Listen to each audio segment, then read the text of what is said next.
मित्रांनो, आज मी तुम्हाला सांगणार आहे एका अशा शाळेची गोष्ट, जिथे रात्री कोणीतरी फिरत होतं, जिथे भिंती बोलत होत्या आणि जिथे एक मुलगी आजही न्यायाची वाट पाहत होती.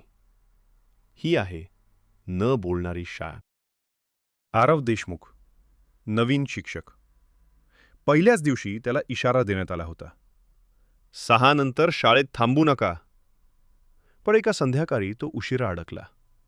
6 वाजताच पूर्ण शाळा शांत झाली. तेवढ्यात त्याला वर्गातून खडखड आवाज आला.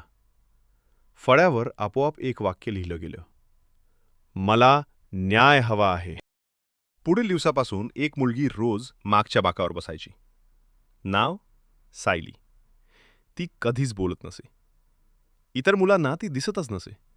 पण रोज 6 वाजता ती अचानक गायब व्हायची. त्या रात्री आरवनं तिला विचारलं, तू कोण आहेस?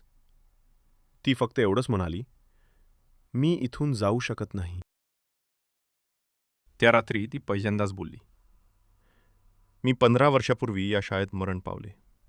2009 साली शाळेत आग लागली होती. 4 विद्यार्थी वाचले, पण एक मुलगी जळून मेली होती.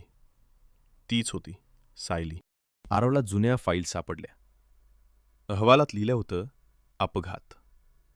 पण लाल शाईत एक ओळ होती. हा अपघात नव्हता.